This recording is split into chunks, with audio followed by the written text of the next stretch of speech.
दोस्तों, हमने और आपने अभी तक कई सारी मूवी देखी है, पर कुछ मूवी ऐसी होती है जो हमारे दिल के अंदर घर कर जाती है। उसे कितनी बार भी देखूं, वो हमेशा हमें नई मूवी की तरह ही लगती है। आज हम आपके सामने एक ऐसी मूवी लाए हैं जो कि काफ़ी हद तक यूनिक है। जो इसे यूनिक बनाता है तो इस मूवी का लव स्टोरी। इस मूवी का नाम है पैसेंजर। साल 2016 में रिलीज़ हुई मूवी साइंस फिक्शन और रोमांस से भरपूर है, जो कि आपको सुनने में और देखने में काफ़ी हद तक पसंद आएगी। इस मूवी की IMDb रेटिंग है 7 पॉइंट आउट ऑफ 10 और रोटन टोमेटो ने इसे 31% की रेटिंग दी है, जो कि काफ़ी हद तक ठीक ठाक है। तो बिना ज़्यादा वक्त गवाए कहानी को शुरुआत करते हैं। उससे पहले आप अगर इस चैनल पर नए आए हो तो प्लीज़ चैनल को सब्सक्राइब कर लेना और वीडियो अच्छा लगे तो लाइक कर देना। आपका एक लाइक हमें आगे वीडियो बनाने में मोटिवेट करता रहेगा। तो बिना ज़्यादा टाइम वेस्ट किए कहानी को शुरुआत करते हैं।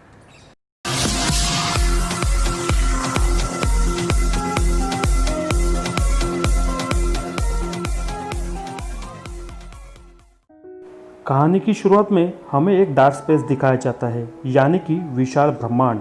एक ऐसा दानव जहां दूर दूर तक अंधेरे के सिवा और कुछ भी नहीं नजर आता। बस आते हैं बड़े बड़े चट्टान जो आजू बाजू घूमते रहते हैं। इसे स्पेस स्टोन भी कहा जाता है और उसी घने अंधेरे को चीरते हुए स्पेस स्टोन से बचते हुए एक हमें स्पेसशिप दिखाया जाता है। एक ऐसा स्पेसशिप जिसके अंदर सारी चीज़ें उपलब्ध हो, मानो इंसानों ने बनाया गया एक आर्टिफिशियल अर्थ। ऐसा मैंने क्यों कहा यह हमें आगे पता चलेगा।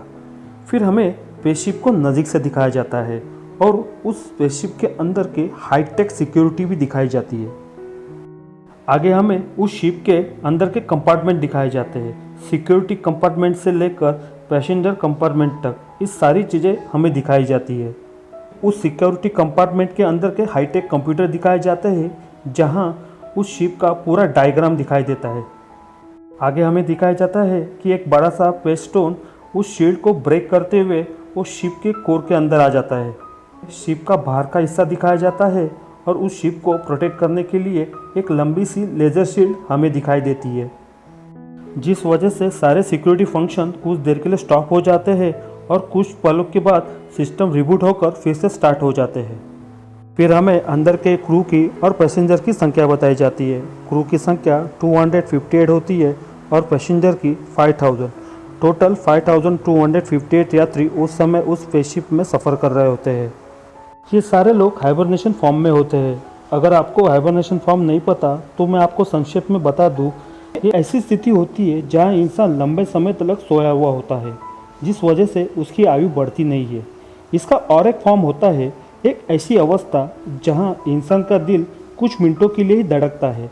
इसे हम आसान शब्दों में फ्रीजेटिंग भी कह सकते हैं। आशा करता हूँ कि आपको इस आसान शब्दों में हाइबरनेशन की थोड़ी बहुत जानकारी मिल चुकी होगी। अब आगे बढ़ते हैं। उस स्पेसशिप को एस्टेरॉयड टकराने से उस सिस्टम में खराबी आ जाती है, जिस वजह से एक हाइबरनेशन चेंबर ओपन हो जाता है। ये सारे सिस्टम ऑटो पायलट पे चलते हैं। जैसे कि मैंने आपको पहले ही बताया, सारे यात्री लंबे समय के लिए गहरी नींद में सो चुके हैं और तब हमें हाइबरनेशन का चेंबर दिखाया जाता है। उसमें एक यात्री डीप स्लीप में होता है, उसे एक ड्रग दिया जाता है और एक्यूबलेटर के ज़रिए उसके हार्ट को एक स्ट्रोक दिया जाता है, यानी कि उसका हार्ट नॉर्मल फंक्शन पर वर्क कर सके और वो नींद से बाहर आ जाए। और ऐसा ही हो जाता है। जैसे ही वो नींद से बाहर आ जाता है, एक आर्टिफिशियल हेल्थ काउंसलर उसकी सारी बॉडी पार्ट्स को चेक कर लेती है और उसको प्रॉपरली गाइड करके उसे अपने कमरे में भेज देती है। उससे पहले आर्टिफिशियल हेल्थ काउंसलर उसे कुछ बेसिक जानकारी देती है, जैसे कि वो लंबे समय के बाद नींद से जगा है, यानी कि 120 साल बाद। यहाँ पर हमें पता चलता है कि ये शिप 120 साल से चल रही है। उसके बाद उसके हाथ के रिस्ट बैंड की तरफ इशारा कर कर बोलती है, ये आपका ID कार्ड है, इससे आप कहीं पर भी आ जा सकते हैं। आगे वो कहती है, आपको नींद से 4 महीने पहले ही जगा दिया गया है, यानी कि मंजिल अभी 4 महीने आगे बाकी है। तब तक आप इस शिप को और प्रोवाइड की गई फैसिलिटीज़ को एंजॉय करें और सभी यात्री के साथ मिले जुले और दोस्ती बढ़ाएं। इतना कहकर उसे फाइनली कमरे में भेज दिया जाता है। लंबी नींद में से जगने के कारण उसकी बॉडी पूरी तरह से थक जाती है, जिस वजह से वो पूरा दिन उस कमरे में नॉर्मल तरह से सोकर बिताता है। अगले दिन वो सुबह तैयार होकर लोगों से मिलने जुलने के लिए उस कमरे में से बाहर निकल जाता है। उसका नाम होता है जिम प्रेस्टन। बाहर निकलने के बाद उसे कोई भी नहीं दिखता। वो फाइनली एक मीटिंग रूम में पहुंच जाता है। तभी आर्टिफिशियल हेल्पर उसे बोलती है, आप सभी का यहाँ पे होमस्टे शिप में स्वागत है। फिर वो ज़रूरी जानकारी में होमस्टे 2 के बारे में कुछ बताती है। तभी जेम्स को कुछ डाउट हो जाता है और वो वहाँ से बाहर निकल जाता है। वो हर जगह घूम घूम के लोगों को फाइंड आउट करने की कोशिश करता है। फाइनली वो एक लिफ्ट में बैठता है और उसी के सहारे वो नेक्स्ट मंजिल पर चला जाता है। इन सारे दो बेल्ट लगाना भूल जाता है, जिससे ग्रेविटी ना होने के कारण वो फ्लाइंग करने लग जाता है। फिर हमें बाहर से डार्क स्पेस दिखाया जाता है और उसमें चलती हुई स्पेसशिप। जिम जैसे तैसे करके पब्लिक प्लेस में पहुंच जाता है, जहां उसके सिवा और कोई भी नज़र नहीं आता। ये सब हालत देखकर वो काफ़ी टेंस हो जाता है। वो तुरंत इंटरनेट कंप्यूटर की हेल्प लेता है, लेकिन वो भी उसके कुछ काम नहीं आती। फाइनली उसे पता लग जाता है कि डार्क स्पेस में चलने वाली उस शिप के अंदर वो अकेला ऐसा इंसान है जो नींद में से जगा हुआ है। फिर वो मेल के ज़रिए पृथ्वी पर मैसेज भेजने का सोचता है, जिसके लिए उसे एक वॉइस मेल रिकॉर्ड करना होता है। फिर उसे पृथ्वी पर भेजते भेजते 19 साल लग जाएंगे और उसका रिप्लाई आते आते 36 साल। टोटल इसका कुल मिला के 55 साल लग जाएंगे इस पूरी प्रोसेस को होने में। ये वॉइस मेल रिकॉर्ड करने से पहले वो इन्फॉर्मेशन रूम में जाता है, जहाँ पे उसे पता चलता है पृथ्वी से होमस्टे 2 ग्रह पर जाने के लिए पूरी 120 साल की जर्नी है और अभी तक 30 साल की जर्नी कंप्लीट हो चुकी है। मतलब 90 साल की जर्नी अभी बाकी है। तो यहाँ पर मैं आपसे एक बात शेयर करना चाहता हूँ। जेम्स ने मेल सेंड करके उसका रिप्लाई आने में 55 ईयर्स हो जाएंगे। अब मानो उसकी एज 30 ईयर्स हो, जब उसको मेल मिलेगा तब जेम्स की उम्र 85 ईयर्स हो जाएगी, यानी कि 90 साल की जर्नी में वो उस वक्त एग्जिस्ट ही नहीं करेगा। एनीवे, आगे बढ़ते हैं। फिर वो निराश होकर अपने कमरे की तरफ बढ़ने लगता है। तब उसे एक बारटेंडर दिख जाता है और वो उसे देखकर काफ़ी खुश हो जाता है, पर ये खुशी उसकी ज़्यादा टाइम चलने वाली नहीं थी। अगले ही पल उसे पता चल जाता है ये कोई ह्यूमन नहीं है, ये ऐसा फ्रेंडली सपोर्ट रोबोट है जिसका काम वहाँ ड्रिंक सर्व करने के लिए बनाया गया था।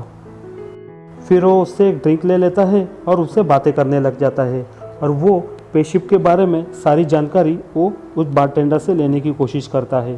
तब अपना एक्सपीरियंस भी वो उसके साथ शेयर करता है, क्योंकि हालात अभी ऐसे हो जाते हैं कि उसकी आवाज़ सुनने के लिए उस बारटेंडर के सिवा और कोई भी वहाँ नहीं होता। अगली सुबह जेम्स उठने के बाद अपने लिए कॉफ़ी ले लेता है और सोचता है कि इस प्रॉब्लम से कैसे बाहर निकला जाए, जिसके लिए वो हाइबरनेशन मैनुअल बुक ढूंढता है और वो उसका इस्तेमाल करके अपना स्लीपिंग चैम्बर ठीक करने की कोशिश करता है, पर उसमें भी वो नाकामयाब हो जाता है। उसके बाद वो हर वो कोशिश करता है जो उसे करना चाहिए, लेकिन उसमें भी वो नाकामयाबी हो जाता है। ये सारी बातें वो बारटेंडर से कहता है। तब बारटेंडर जेम्स से कहता है, आप वहाँ नहीं हो जहाँ आपको होना चाहिए, लेकिन आपको लगता है आपको कहीं और होना चाहिए। ज़रा सोचिए, आप चुटकी बजा के आप वहाँ पहुँच सकते हो जहाँ आपको होना चाहिए, तभी भी आपको ऐसा ही लगता कि आप सही जगह पे नहीं हो। आपका दिमाग ज़्यादातर इस बात पर सोचने पे लगा है कि मैं कहाँ फंस गया, बजाय इसके कि आप इस समय का या इस पल का कैसे मज़ा ले सके।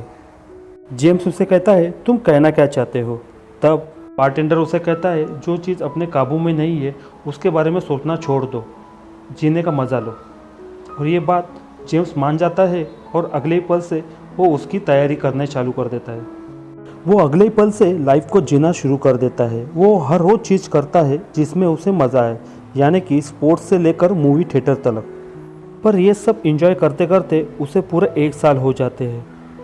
उसकी लाइफ फिर से बोरिंग होने लगती है। जब से वो नींद में से उठा है तब से लेकर अब तक उसने किसी इंसान को बोलते हुए या कुछ करते हुए नहीं देखा था। उसकी लाइफ उस मछली की तरह हो जाती है, पानी में रहेगी तो किसी ना किसी की शिकार बन जाएगी और बाहर निकलेगी तो वैसे ही मर जाएगी। यहाँ पर मैं ये कहना चाहता हूँ, जेम्स वहाँ पड़े पड़े पूरे 1 साल निकाल देता है और वैसे ही कुछ और साल वो निकाल देगा, और ऐसे ही चलता रहा तो एक दिन वो मर जाएगा और बाहर वो निकल नहीं सकता, क्योंकि बाहर डार्क स्पेस है और इसमें भी वो मर जाएगा। यानी कि उसकी लाइफ भी उस मछली की तरह ही हो जाती है, बाहर निकलेगी तो मर जाएगी, अंदर रहेगी तो मर जाएगी। एनीवे, आगे बढ़ते हैं। अपने लाइफ को कोसते कोसते उसे एक डोर दिखता है। डोर ओपन कर कर वो अंदर चला जाता है। तब वहाँ उसे कुछ स्पेस सूट दिखते हैं। उस स्पेस सूट के ऊपर वो अपना सर रख कर उसका हाथ पकड़ लेता है, क्योंकि सालों से उसने किसी इंसान का हाथ नहीं पकड़ा था। वो अकेले रहने की वजह से वो कुछ पागल सा हो गया था। जेम्स स्पेशली डिज़ाइन किया स्पेस सूट पहनकर बाहर आ जाता है। उसके बाद वो रोप अटैच कर कर स्पेस टूर करता है। स्पेस टूर करते करते वो काफ़ी इमोशनल हो जाता है, जिस वजह से वो अपने अर्थ को मिस करता है। जेम फिर से शिप पर आ जाता है और उसके बाद वो फिर से एक स्पेस टूर करना चाहता है, पर इस टाइम वो विदाउट स्पेस सूट पहने वो स्पेस टूर करना चाहता है, जिसके लिए वो शिप का डोर ओपन करने की डेयरिंग तो करता है पर कर नहीं पाता। असल में वो सुसाइड अटेम्प्ट करने की कोशिश करता है। उसके दिमाग की सोच उसे इतना डरा देती है कि वो अपने कमरे की तरफ दौड़ लगाता है और अपनी फेंकी हुई बॉटल के ऊपर पैर लगकर वो नीचे गिर जाता है। वहाँ वो एक लड़की को देखता है, स्लीपिंग चैम्बर में सोई हुई। उसे देखकर वो काफ़ी अपनापन फील करता है। उसके बाद वो शिप के कंप्यूटर में उसके रिलेटेड कोई इन्फॉर्मेशन निकालता है। तब हमें पता चलता है कि वो एक पेशे से राइटर है और उसका नाम अरोरा लैंस होता है। उसकी सारी बातें सुनने के बाद जेम्स काफ़ी इम्प्रेस हो जाता है और उसकी तरफ अट्रैक्ट होने लग जाता है। ये सारी बातें बार में रख के friendly support human android robo से करता है। जेम्स उसे इनडायरेक्टली एलोरा के प्रति जो फीलिंग है वो बताने की कोशिश करता है, लेकिन रोबोट होने के कारण वो बातें समझ नहीं पाता। जेम्स उसे कहता है, मुझे ऐसा लगता है कि एलोरा को नींद में से जगाना चाहिए। रोबोट उसकी हाँ में हाँ मिला देता है। फिर जेम्स कहता है ऐसा करना उसका मर्डर करने के बराबर है और वो भी पूरी ज़िंदगी शिप पर बिताएगी और मर जाएगी। और ऐसा सोचते ही वो कहता है मैं ऐसे गलत काम नहीं करूँगा।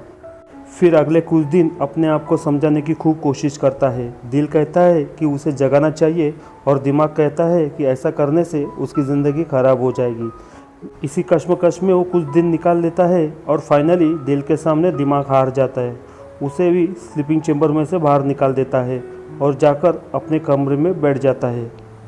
अरोरा जगने के बाद वो भी इधर उधर लोगों को ढूंढने लगती है। तभी जेम्स उसके सामने आ जाता है और वो ऐसा दिखाता है कि जैसे कि उसे कुछ पता नहीं है। जेम्स अपने साथ हुए इंसिडेंट को अरोरा को बताता है, लेकिन उसके साथ भी ऐसा ही हुआ है ये कहकर उसे अपने भरोसे में ले लेता है। जेम्स उसे सारी बातें समझाता है, जिस वजह से वो काफ़ी घबरा जाती है और वो भी जेम्स की तरह प्रॉब्लम को सॉल्यूशन ढूंढने लग जाती है और वो भी इसमें नाकामयाब भी हो जाती है। वो भी हर वो कोशिश करती है जो कि जेम्स ने की थी। जेम्स उसे कमरे तक छोड़ देता है। उसके बाद वो ह्यूमन रोबोट के पास चला जाता है। जेम्स उसे सारी बातें बोल देता है और इस बात पे रोबोट उसे विश करता है। अगली सुबह वो दोनों फिर से मिलते हैं और एक साथ बैठकर ब्रेकफास्ट करते हैं। तभी अरोरा उसे पूछती है तुमने कोशिश क्यों नहीं की। जेम्स उसे कहता है यकीन मानो मैंने हर वो कोशिश की जो मुझे करनी चाहिए थी। उसके बाद हम देखते हैं अरोरा अकेले बैठकर एक किताब लिखने की सोचती है। वो कहती है ये शिप के ऊपर क्या हुआ, कैसे हम दोनों फंसे, इस सारी बातों को वो किताब के पन्नों पर उतारना चाहती है।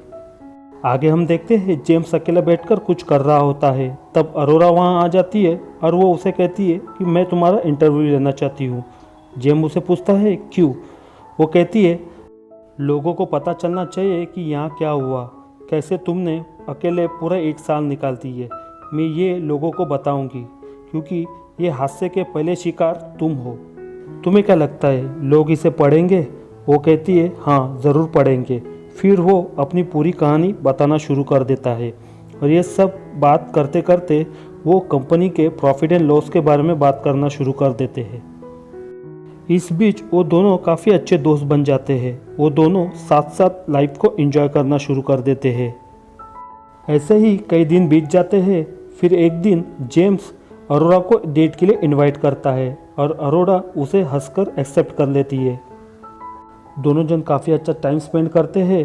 बाद में जेम्स उसे स्पेस टूर करवाता है और इस बीच अरोरा को भी जेम्स के लिए फीलिंग जाग जाती है। वो कहती है आज तक मैंने ऐसी लाइफ कभी नहीं जी, और ये सुनकर जेम्स भी काफ़ी खुश हो जाता है। उसके बाद वो दोनों फिजिकल हो जाते हैं और उस दिन के बाद वो दोनों साथ साथ एक ही कमरे में रहने लगते हैं दोनों की लाइफ काफ़ी अच्छी तरह से कट रही थी। फिर एक दिन जेम्स उससे शादी करने के लिए प्रपोज करने का सोचता है, जिसके लिए वो एक कलर कलर के तारों से बनी एक फिंगर रिंग बना लेता है ताकि उसे वो रिंग पहनाकर शादी के लिए प्रपोज कर सके। पर होता उल्टा है। अरोरा जेम्स और बारटेंडर के सामने कहती है कि हमारे बीच कुछ भी सीक्रेट नहीं है, हम सब बातें एक दूसरे के साथ शेयर करते हैं। तभी ह्यूमन एंड्रॉयड रोबोट को कुछ पता नहीं चलता और वो अरोरा के सामने सब कुछ बोल देता है कि जेम्स ने तुम्हें नींद से बाहर निकाला ताकि तुम और जेम्स मिलकर साथ रह सको। ये बात सुनकर अरोरा काफ़ी ज़्यादा शॉक में गिर जाती है और रोने लगती है, ये सोचकर कि जेम्स ने उसे जगाकर उसकी लाइफ पूरी बर्बाद कर दी। जेम्स उसे समझाने की कोशिश करता है पर वो उसे रोककर वहाँ से चली जाती है। वो बहुत रोती है, उसे पता नहीं चलता कि वो अपना गुस्सा किस पर निकाले। फिर एक रात वो जेम्स के कमरे में जाती है और उसे मुक्के और लातों से खूब मारती है। फिर बाजू में पड़े लोखंड का रॉड उसके सिर पर डालने की कोशिश करती है। तभी अरोरा अपने आप को संभाल लेती है और जेम्स भी उसे कुछ नहीं बोलता। वो उसे अपने आप को सरेंडर कर देता है क्योंकि जेम्स अच्छी तरह से जान चुका था जो गलती उसने की है उसकी माफ़ी उसे कभी नहीं मिलेगी। जेम्स अरोरा को खूब समझाने की कोशिश करता है पर अरोरा उसकी बात सुनने के लिए बिल्कुल भी तैयार नहीं होती।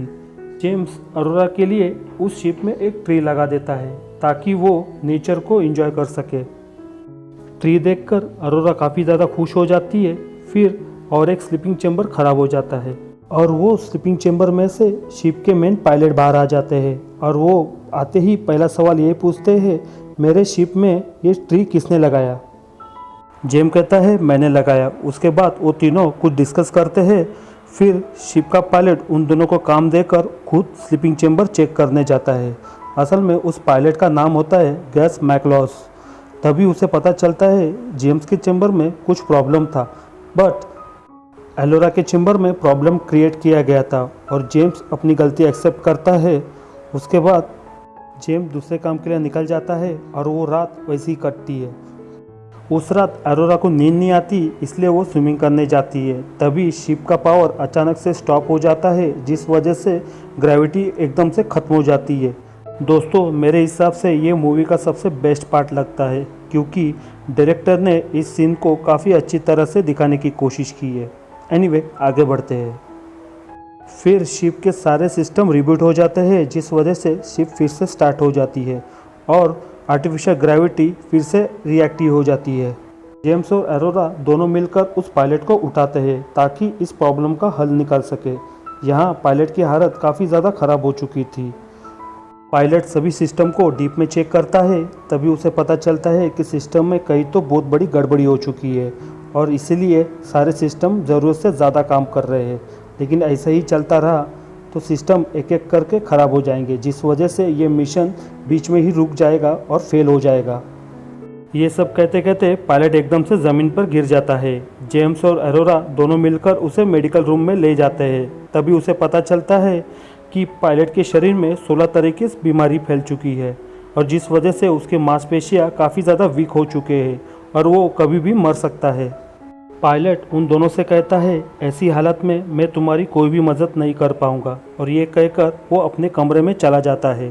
थोड़ी देर बाद पायलट स्पेस यूनिफॉर्म पहनकर बाहर आ जाता है और उन दोनों से कहता है तुम दोनों जो भी कुछ किया है उस सबको भूल जाओ, एक दूसरे का साथ दो और इस प्रॉब्लम को ढूंढकर उसे सॉल्व कर दो। इतना कहकर पायलट अपना आईडी बैंड निकाल कर जेम्स को दे देता है और उसे कहता है इस आईडी से तुम शिप के किसी भी कोने में जा सकते हो। ये कहते कहते पायलट दम तोड़ देता है। तभी शिप की हालत एकदम से ख़राब हो जाती है। जेम्स और अरोरा दोनों मिलकर शिप के मेन इंजन रूम में चले जाते हैं और प्रॉब्लम को ढूंढने लगते हैं। तभी उन्हें पता चलता है कि इंजन का वेंटिलेशन रूम काफ़ी ज़्यादा गर्म हो चुका है। ज़्यादा ढूंढने के बाद जेम्स को पता लगता है कि उस वेंटिलेशन रूम में एक छेद हो चुका है जो कि एस्टेरॉयड की वजह से हुआ था। फिर वो दोनों आर्क रिएक्टर को देखते हैं। प्रॉब्लम को सॉल्व करने के चक्कर में आर्क रिएक्टर डबल स्पीड में काम करता है जिस वजह से अंदर फायर लग जाता है। फायर तेज़ी से बढ़ने लगता है। जेम्स तभी अरोरा से कहता है अगर इसे रोका नहीं गया तो पूरा शिप ब्लास्ट हो जाएगा। जेम्स उस फायर को ढक के बाहर निकालने के लिए कंप्यूटर की मदद लेता है, लेकिन सारे कंप्यूटर उस वक्त फेल हो जाते हैं। कंप्यूटर उसे मैनुअल ऑपरेट करने को कहता है। तभी हमें पता चलता है मैनुअल भी ऑपरेट हो नहीं पा रहा, क्योंकि डक का मुंह खुल नहीं रहा है। वो जाम होने की वजह से फायर बाहर नहीं निकल पाता और ये उनके लिए लास्ट ऑप्शन होता है। अगर इसे रोका नहीं गया पूरा शिप ब्लास्ट हो जाएगा। तभी जेम्स अरोरा से कहता है मुझे इसे बाहर से खोलना होगा, और वो ऐसा ही करता है। वो बाहर से उसे खोलने जाता है, तभी वहाँ प्रॉब्लम और आ जाती है। उस डक डोर को खोल के ही वहाँ खड़ा रहना होगा, क्योंकि डक डोर का सिस्टम वहाँ फेल हो चुका है। ऐसी हालत में अरोरा उसे कहती है तुम वापस आ जाओ, हम दूसरा कोई हल निकाल लेंगे। तब जेम्स उसे कहता है ये एक ही हल है जिसे हमको सॉल्व करना होगा। लेकिन ऐसी हालत में वो फायर पूरे जेम्स के ऊपर बरसेगा, और जिस वजह से जेम्स जलकर राख हो सकता है, और इसी कारण अरोरा काफ़ी ज़्यादा डर जाती है। अरोरा मैनुअल लीवर खींचने से मना कर देती है। जेम्स उसे कहता है अब तुम्हारे हाथ में पूरे 5000 यात्री की जान है, अब तुम्हें इसे बचाना होगा। अरोरा तब लीवर खींच देती है और पूरी फायर जेम्स के ऊपर बरस जाती है, जिस वजह से सूट का सेफ्टी रोप टूट जाता है और वो स्पेस में चला जाता है। अरोरा स्पेस सूट पहनकर उसको रेस्क्यू करने जाती है और उसको रेस्क्यू करके उसे स्पेसशिप में ले आती है और उसकी जान बचा लेती है। फिर हमें 90 ईयर्स के बाद का सीन दिखाया जाता है। शिप के अंदर सारी ग्रीनरी होती है और वहाँ से एक अरोरा की आवाज़ आती है हमने पूरी लाइफ इसी स्पेसशिप के ऊपर हंसी खुशी गुजारी, इतना कहते ही ये कहानी यहीं ख़त्म हो जाती है। आशा करता हूँ कि आपको इस मूवी का एक्सप्लेनेशन पसंद आया होगा। अगर आप इस मूवी को देखना चाहते हैं तो हमारे चैनल के नाम का टेलीग्राम चैनल को फॉलो कीजिए। वहाँ मैं इस मूवी को 24 घंटों के अंदर अपलोड कर दूँगा। अब जाते जाते आपको सिर्फ एक काम करना है, वीडियो अगर पसंद आया हो हमारे चैनल को सब्सक्राइब करना, बेल आइकन प्रेस करना, साथ ही लाइक, कमेंट और शेयर करना।